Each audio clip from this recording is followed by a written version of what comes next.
بسم اللہ الرحمن الرحیم۔ السلام علیکم دوستو، میں فہیم عباس آپ سب کو خوش آمدید کہتا ہوں نیوز کیفے میں، اور امید کرتا ہوں کہ آپ سب خیریت سے ہیں اور آج کے دن کا ایک اچھا سا آغاز بھی کر چکے ہیں۔ آج ہفتے کا پہلا دن ہے، تو میرا خیال ہے کہ ہفتے کا پہلا دن جو ہے بڑی ایک انرجی کے ساتھ ہونا چاہیے تاکہ ہمارا ہفتے کا جو آخری دن ہے وہ اور بھی زیادہ سکون والا ہو۔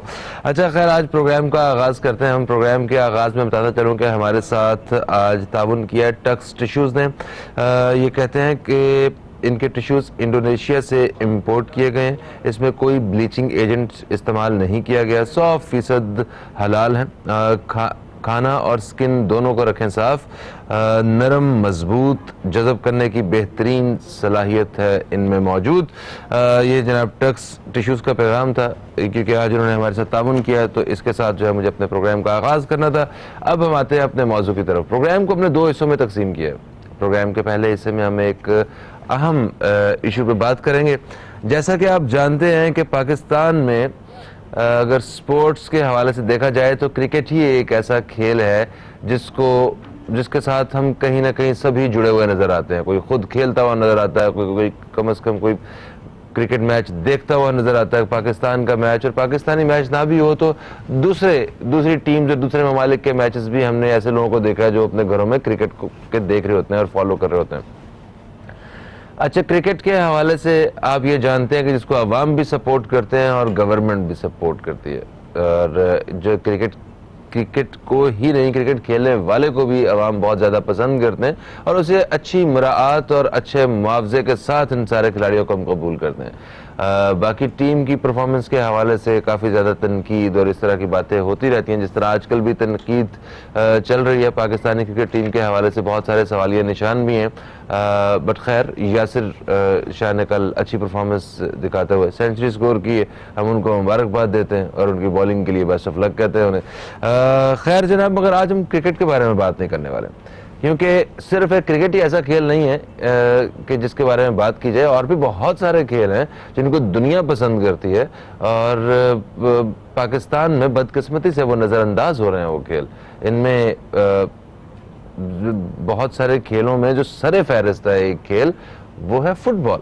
پاکستان میں فٹ بال نظر انداز ہوتا ہے اور فٹ بال کو کوئی اس طرح کی سپورٹ حاصل نہیں ہے گورنمنٹ کی جانب سے، عوام کی جانب سے۔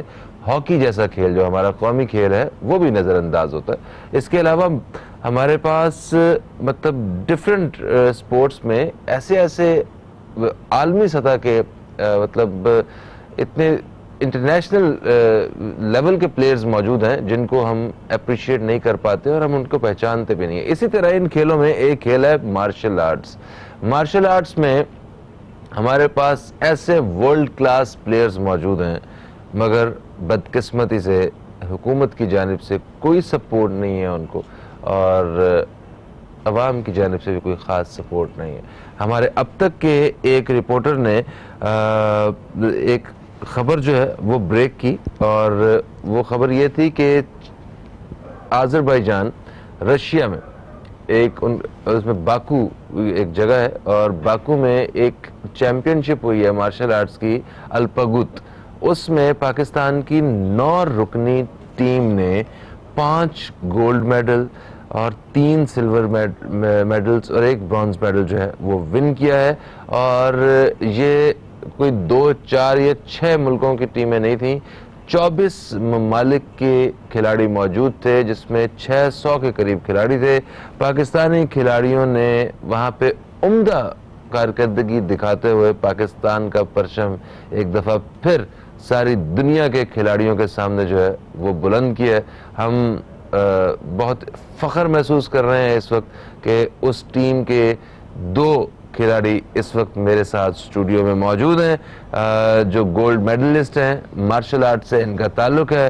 ان سے ہم بات کریں گے ان کے اس ٹور کے حوالے سے، اور ان سے ہم جانیں گے کہ ان کو مطلب کس طرح سب کچھ پاسبل ہوا ایک ایسے کھیل کے لیے انٹرنیشنل ٹور کرنا جس کو حکومتی سطح پہ کوئی سپورٹ نہیں ہے پاکستان میں۔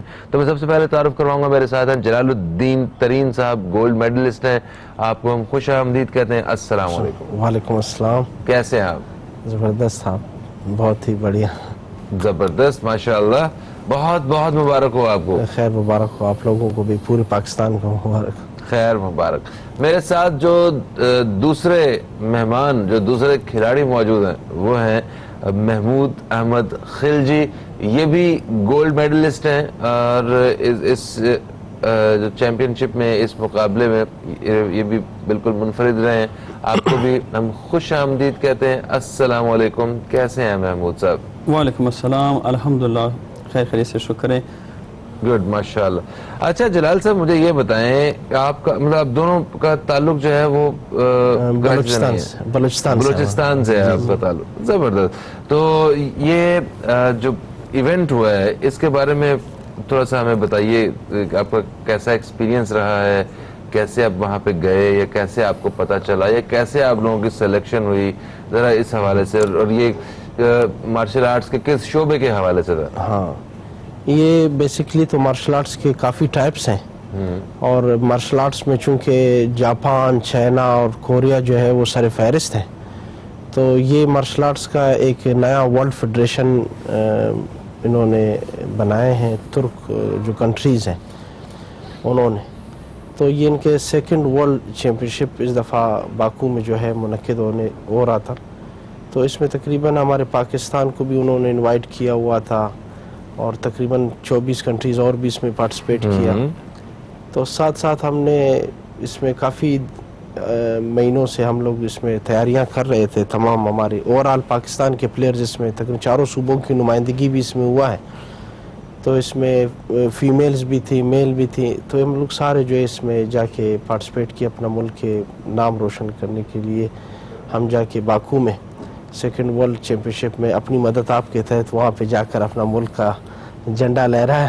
اپنی مدد آپ کے تحت؟ جی, اپنی مدد آپ کے تحت. بیسکلی یہ تھا کہ ہم نے کافی کوشش کیا گورنمنٹ سے کہ وہ ہمیں اسپانسر کرے, ہم جا کے اس ورلڈ چیمپئن شپ کو چیمپئن شپ میں حصہ لے سکیں, پارٹیسپیٹ کرے. اور چونکہ بر وقت ہمیں کوئی رسپانس نہیں مل سکا, تو لہٰذا ہم نے سب بیٹھ کر یہی ہم لوگوں نے ڈیسائیڈ کیا کہ ہم نے جانا ہے, اور اپنی مدد آپ جا کے ہم نے اپنے ملک کا وہاں پہ نام روشن کرنا ہے.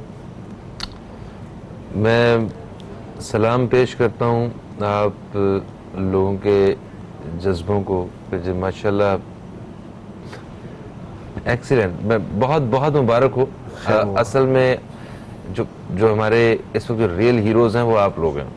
ٹھیک ہے محمود صاحب, آپ کیا کہنا چاہیں گے اس تجربے کے حوالے سے؟ اور میں نے پوچھا تھا کہ یہ مارشل آرٹس کی کس ٹائپ کی ٹرپ تھی آپ کے, جو جتنے کھلاڑی یہاں پہ گئے ہیں وہ مطلب کس کس کیٹیگری کے تھے, اور مقابلے کیسے رہے, کچھ اس حوالے سے جاننا چاہ رہا تھا میں. سب سے پہلے اب تک ٹی وی چینل کا بہت بہت شکریہ, کیونکہ اب تک چینل جو ہے یہ ہماری آواز ہے, پوری پاکستان کی آواز ہے, اور میں بہت شکریہ ادا کرتا ہوں. اور سب سے پہلے میں بیس سے سٹارٹ کرتا ہوں. جی جی. کہ یہ ہم جیسے ہمارے پریزیڈنٹ جلال الدین تری صاحب ہیں, اس البکوت جو مارشل آرٹس ہیں, تو میں 91 سے میں کھیلتا رہا ہوں کنگ فو, چائنیز کنگ فو, اس میں کک باکسنگ, تھائی باکسنگ کا میں کھلاڑی چلتا آ رہا ہوں. یعنی پھر میں سائڈ پہ ہو گیا تھا. پھر میں نے کار خیر شروع کیا, فزیوتھراپی اور چائنیز ایکو پریشر کی وجہ سے میں کام بھی کرتا رہا ہوں. اچھا. میرا اپنے ایک ہاسپٹل بھی ہے کوئٹ بلوچستان میں. گڈ, ماشاءاللہ. اور اسی آرٹس نے ہمیں یہ بتایا کہ ملک اور قوم کا خدمت کرنا ہوتا ہے. تو پھر میں نے کافی ایک سائڈ پہ ہو چکا. پھر جلال الدین تری صاحب نے کہا کہ بھائی آپ آ جائیں, ایک البکوت کے نام سے ایک بہت ہی ایک اچھا آرٹ ہے, اس پہ ہم کام کرتے ہیں. میں نے کہا بھائی یہاں پہ تو سفارش, پاور اور جن کی لاٹھی ان کی بینس یہ چلتا رہے. تو ہمارے پریزیڈنٹ جلال الدین تری صاحب نے کہا کہ نہیں, ہم ایک الگ سے کام کریں گے اور ایک اچھا کام کرتے ہیں.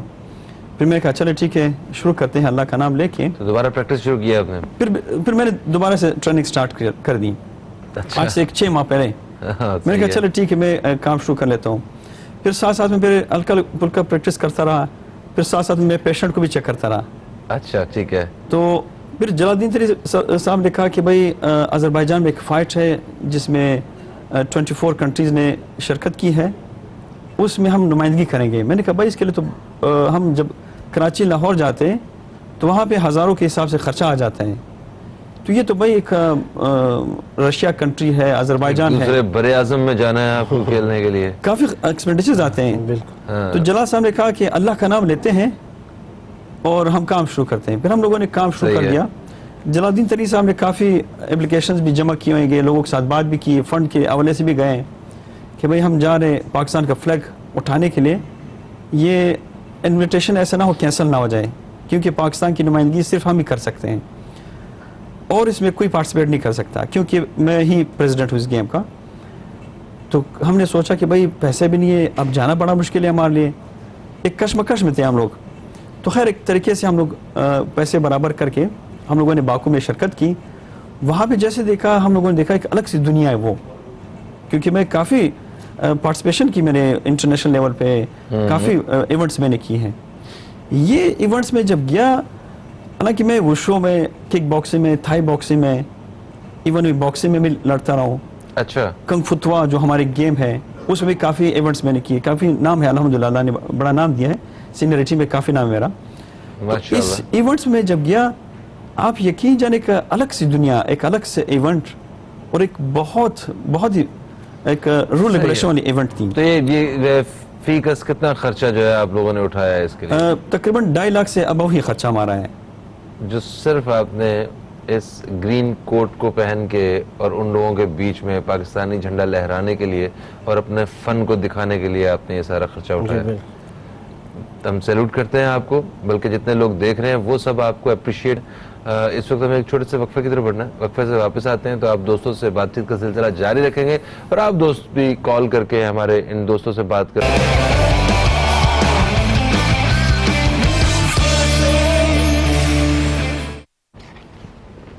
ویلکم بیک, آپ دیکھ رہے ہیں نیوز کیفے, میں ہوں فہیم عباس, اور آج ہمارے ساتھ اسٹوڈیو میں کچھ کھلاڑی موجود ہیں جنہوں نے حال ہی میں الپگوت چیمپئن شپ ہوئی ہے مارشل آرٹس کے حوالے سے باکو میں, آذربائیجان میں, وہاں پہ انہوں نے ایک بہت ہی عمدہ کارکردگی دکھاتے ہوئے بہت سارے میڈلز اپنے نام کیے اور جو پرچم پاکستان ہے اس کو بلند کیا ہے. جن سے اسی حوالے سے بات ہو رہی ہے. مجھے وقفے سے پہلے یہ جب آپ بتا رہے تھے کہ ہمارے پاس جو ہے وہ جانے کے لیے کچھ ایسی سہولیات نہیں تھیں, حکومت کی طرف سے کم از کم اتنی سپورٹ بھی نہیں تھی کہ ہمیں ٹکٹ وغیرہ جو ہے نا یہ افورڈ ہو کر لیا جائے, تو مجھے بڑا ہو رہا تھا کہ آپ شاید آپ جس سچی نیت کے ساتھ آپ لوگوں نے اس کھیل میں حصہ لیا, اسی وجہ سے کامیابی جو ہے وہ اس نے آپ کے قدم چومے ہیں. اچھا, یہ مجھے بتائیے کہ یہ آپ کو اس چیمپئن شپ کا پتہ کیسے چلا اور انویٹیشن کیسے آیا اور آپ تک ہی کیسے آیا, کیونکہ اور بھی تو میرا خیال ہے مارشل آرٹس میں بہت سارے لوگ یہاں پہ الگ الگ جگہوں پہ کلبز وغیرہ ہوتے ہوں گے, تو اس بارے میں تھوڑا سا بتائیے گا. بیسکلی میں خود 2 سال پہلے 2017 میں ہمارے ورلڈ الپگوت فیڈریشن کا مجھے ممبرشپ ملا. پاکستان ورلڈ الپگوت فیڈریشن جو ہے ان کا میں بیسکلی خود پریزیڈنٹ ہوں. ٹھیک ہے. تو ہماری جو فیڈریشن ہے انہوں نے ورلڈ اور ایشین الپگوت فیڈریشنز کا ممبر بھی ہیں. تو چونکہ یہ ایک روٹین ہوتا ہے کہ جو ورلڈ فیڈریشن ہوتا ہے اور وہ جب ایونٹ کرتا ہے اپنا ریلیونٹ کنٹری جو اس کے ممبر ہوتے ہیں فیڈریشنز, انہی کو وہ انویٹیشن وغیرہ بھیجتے ہیں. صحیح ہے. تو اس طریقے سے انہوں نے ہمیں تقریباً 6 ماہ قبل جو انہوں نے انویٹیشن وغیرہ بھیج دیا کہ ہم یہ ایونٹ کروا رہے ہیں باکو میں. تو ہم نے اس کے لیے کافی محنت کیا اور کافی ہم نے اس کے لیے باغ دوڑ بھی کیا کہ ہم اس میں لازمی پارٹیسپیٹ کر سکیں, کیونکہ ہم ایز اے کنٹری جو ہے ہمارے لیے بہت لازمی تھا, کیونکہ تمام ممبرز اس میں پارٹیسپیٹ کریں گے اور ایک پاکستان رہ جائے یہ مناسب نہیں. اور پاکستان میں مارشل آرٹس جو ہے وہ ایک اچھے پیمانے پہ کھیلا جاتا ہے. صحیح ہے. جی بالکل, اور ماشاءاللہ یہ میں فخر سے کہہ سکتا ہوں کہ اچھے پیمانے پہ کھیلا جا سکتا ہے. اور سب سے جو ٹیلنٹ جو ہے مارشل آرٹس کا وہ پاکستان میں جتنے بھی جو انٹرنیشنل لیول پر جو میڈلز لائے ہیں وہ بلوچستان ہی کے پلیئرز نے لائے ہیں مارشل آرٹس میں زیادہ تر.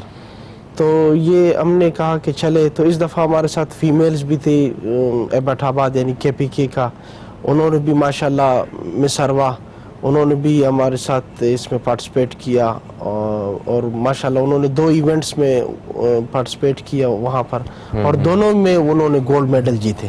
اچھا ماشاءاللہ. اور سنیلا مغل جن کا تعلق جو ہے پنجاب سے ہے, انہوں نے 1 گولڈ اور 1 سلور جیتا پاکستان کے لیے. اسی طریقے سے ہمارے ڈاکٹر فرحان خان صاحب ہیں, انہوں نے جو ہے سینئر کیٹیگری میں نے اور ڈاکٹر فرحان صاحب نے دونوں نے جو ہے وہاں پر ماسٹرز کیٹیگریز میں فائٹ کیے.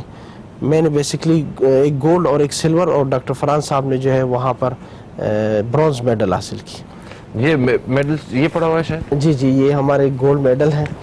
یہ آپ کی محنتیں ہیں, ان کو میں ہاتھ لگا چکا ہوں. اوکے, تو یہ ہے گولڈ میڈل. Very nice. اس سے پہلے بھی آپ نے کچھ میڈلز وغیرہ تو اپنے نام کیے ہوں گے میرا خیال ہے, بہت سارے. جی بیسکلی میں خود 86 سے مارشل آرٹس کھیل رہا ہوں بچپن سے, تو کھیلتے لیکن 90 سے بالکل ایکٹیو اس کو کھیل رہے ہیں, اور نیشنل انٹرنیشنل ایران UAE اور ترکی, یہ پہلے بھی میں ماشاءاللہ پاکستان کے لیے میڈلز ہم نے جیت کے آئے ہیں. تو یہ ہمارے لیے بہت بڑی اعزاز. اور اسی طریقے سے سندھ سے ہمارے ٹنڈوا لایار سے ایک بہت اچھا پلیئر عبدالرحمان, انہوں نے بھی سلور میڈل لیا, جو کہ ہماری مجموعی جو پوزیشن آ گیا پاکستان کا پورے ورلڈ چیمپئن شپ میں 24 کنٹری میں ہم لوگوں نے پاکستان کے لیے 4تھا پوزیشن ہم آئے. اور وہ بھی اس طریقے سے کہ ہم اگر بر وقت ہمیں اس طریقے سے اسپانسر ہوتا یا تعاون ہوتا تو شاید انشاءاللہ ہم اور بھی بہتر کارکردگی. صحیح ہے. اس حوالے سے بات کرتے ہیں کہ ایسوسیشنز وغیرہ کے بارے میں, اور کیا ڈپارٹمنٹس ڈفرینٹ ڈپارٹمنٹس جو ہیں مختلف جو محکمے ہیں, کیا وہ مارشل آرٹس کو سپورٹ نہیں کرتے ہیں باقی کھیلوں کی طرح. اس بارے میں ضرور بات کرنی ہوگی ہمیں. ہمارے ساتھ موجود اب تک کے رپورٹر کامران چوہان, جنہوں نے ایکچولی میں ان کا بھی تھینک یو بولوں گا کہ ان کی وجہ سے یہ خبر جو ہے وہ بریک ہوئی ہے. اور سب سے پہلے یہ خبر جو ہے وہ ہمارے ہی چینل نے دنیا تک پہنچائی ہے, اور آج ہمارے ساتھ یہ کھلاڑی موجود بھی ہیں. ہم انہیں بھی اپریشیٹ کرتے ہیں, اور کامران چوہان آپ کا بھی شکریہ ادا کرتے ہیں. السلام علیکم. وعلیکم السلام. کیسے ہیں آپ کامران؟ الحمدللہ, اور تھینک یو سو مچ کہ آج آپ نے ان کو مدعو کیا, اور یہ واقعی پاکستان کے لیے اور پوری قوم کے لیے یہ بہت ایک مسرت کی بات ہے کہ یہ لوگ پاکستان کی نمائندگی کر کے آئے, اور بالخصوص وہاں پر گولڈ اور یہ دیگر جو میڈلز ہیں وہ جیت کر آئے. بالکل صحیح. آپ تک کی پوری ٹیم کا بھی شکریہ. آپ سب سے پہلے تو آپ کا شکریہ کہ آپ نے اس خبر کو جو ہے وہ مطلب یہ خبر سے آپ نے تعارف کروایا. اس کے علاوہ ہمیں تو پتہ بھی نہیں تھا کہ کیا واقعی ایسے کوئی ایونٹ ہوا ہے وہاں پہ, کچھ ہمارے کھلاڑی کھیلنے گئے ہیں, کیونکہ جب تک بات خبروں میں نہیں آئے گی کیسے کسی کو پتہ چلے گا. تو آپ تک خبر یہ کیسے پہنچی, ذرا اس بارے میں تو بتائیں. جی یہ جو آپ کے ساتھ بیٹھے ہوئے محمود کھیلتی, ان سے تو میری بہت پرانی دوستی ہے, مگر مجھے پتا ہے یہ بہت عرصے سے فیلڈ سے آؤٹ تھے, اور یہ اپنا جو بتا رہے تھے یہ باقی ایکٹیویٹیز میں تھے. مگر کسی نے مجھے, ان کے ایک دوست ہیں, انہوں نے مجھے فارورڈ کی کہ محمود وہاں پر گئے ہوئے اور انہوں نے گولڈ میڈل جیتا. دین میں نے ان سے واٹس ایپ پہ رابطہ کیا, اور پھر ان کی ویب سائٹ چیک کی, جو الپگوت کی ویب سائٹ ہے آفیشیل, اس پہ گیا فیڈریشن کی, وہاں بس جا کے چیزیں چیک کی, پھر وہ سارا ڈیٹا, اس سے ریلیونٹ نیوز نکالی, اس کی لانچنگ جو ہوئی, پھر ان سے مشکل سے ان سے رابطہ ہوا, پھر میں نے ان سے پوچھا, تو انہوں نے پھر یہ اپنی ساری چیزیں بھیجی مجھے, اور پھر یہاں پر جو سپورٹس سپورٹرز ہیں ان سے گفتگو کی کہ یار کوئی ایسا ایونٹ ہو رہا ہے آذربائیجان میں. تو بہت سارے لوگوں نے کہا جی ہمیں بھی پتا ہے, مگر کیونکہ اب یہ چیزیں چلتی نہیں ہیں بعض اوقات. میں نے کہا بھائی انہوں نے تو گولڈ جیتا ہوا ہے وہاں پر, یہ لوگ پاکستان کی نمائندگی کر رہے ہیں.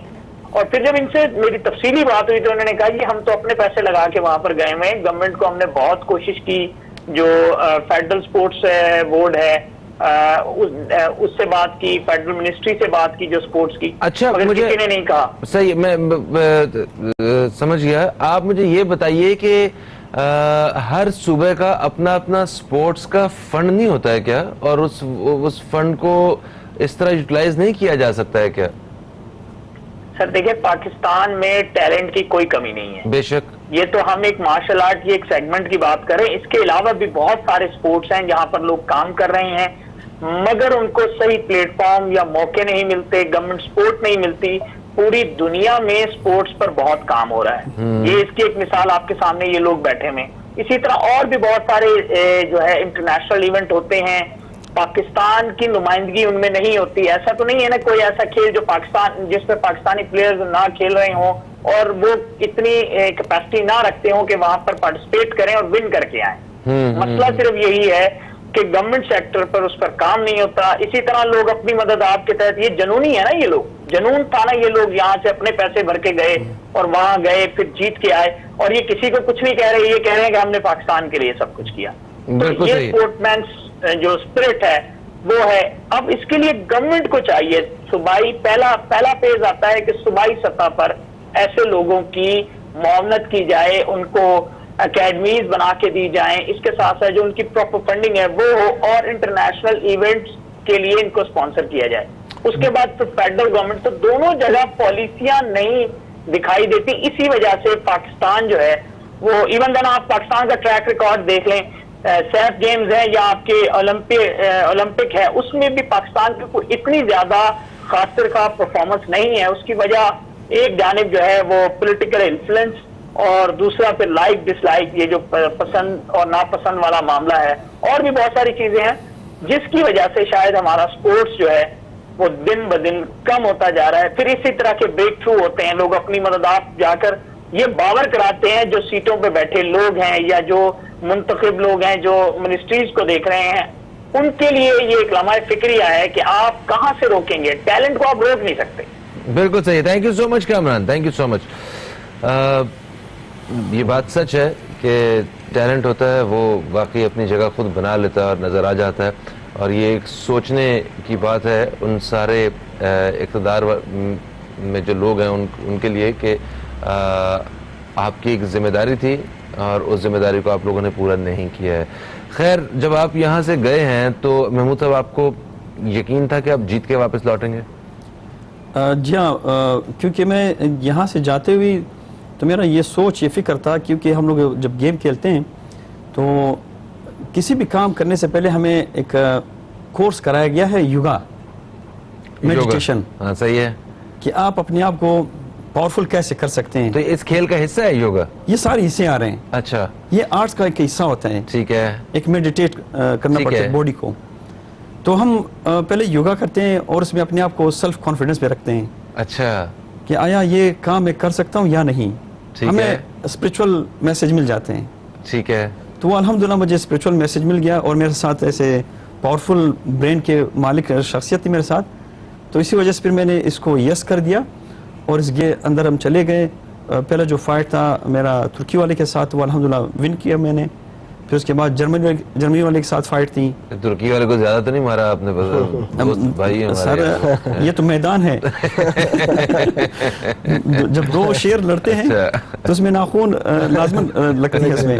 تو جرمنی والے کے ساتھ فائٹ تھا, وہ الحمدللہ ون کر گیا میں. پھر ہمارے پاس ایک انڈیا کے کوئی کھلاڑی تھا, وہ ان کا میرے ساتھ فائٹ تھا. تو میں بھی 2 فائٹ کھیل چکا تھا, وہ بھی 2 فائٹ کھیل چکے تھے. جو اگلا فائنل جو ڈے تھا تو اس میں ان کا فائٹ میرے ساتھ آیا. اچھا, تو میں بڑا غصے میں تھا, کیونکہ ایک روحانی غصہ ہوتا ہے میرا. انڈیا سے تھا اس وجہ سے, وہ ایک روحانی غصہ ہوتا ہے ہمارا نا, سپورٹس کا غصہ بھی تھا. صحیح ہے, کئی اور غصے بھی ہمارے دماغوں میں گھوم رہے ہوتے ہیں. صحیح ہے. تو میں جلال صاحب کو میں نے کہا اور فائٹ جیسے ہوا جیسا نہیں ہوا, مجھے ان کا کوئی فکر نہیں تھا. میں نے کہا اس فائٹ کے میں کیا کروں. تو جلال صاحب نے مجھے کچھ مساج کیا برین میں, کہا کہ تھوڑا ہوش ہوا کے ساتھ کام لو. میں نے کہا میرا ہوش کام نہیں کر رہا. تو جلال صاحب کہتے ہیں نہیں, اس طرف ہار جاؤ گے. تو میں نے کہا بھائی آپ مجھے مت سمجھاؤ, جو میں نے سمجھنا ہے رنگ میں وہ میں سمجھوں گا. کہا کہ بھائی تھوڑا کول. خیر یہ اسپرچول میڈیٹیٹ مجھے کوشچن دے رہا تھا, تو میں نہیں سمجھ پا رہا تھا. تو گلوز میں نے پہنے اور ہیڈ گارڈ وغیرہ, جو ہماری یونیفارم تھی اس یونیفارم کے اندر میں گیا. تو پھر بھی مجھے کاشن دیتے رکھے, کہا کہ محمود ایسا مت کرو, غصہ نہیں. کہتے مت رو. میں نے کہا آپ مت سمجھاؤ بس. میں نے بھی غصہ کیا, میں پھر سر کو سوری کروں گا. میں نے کہا مت سمجھاؤ مجھے. تو خیر اس میں پھر وہ جیسے ایک حریف انتظار میں ہوتے کہ آ جائیں میرے سامنے آ جائیں. یہ اس مقابلے کا تو انتظار تھا مجھے. صحیح ہے, کیونکہ پہلے سے ہی ہم اس فائٹس کے انتظار میں رہتے ہیں. صحیح ہے.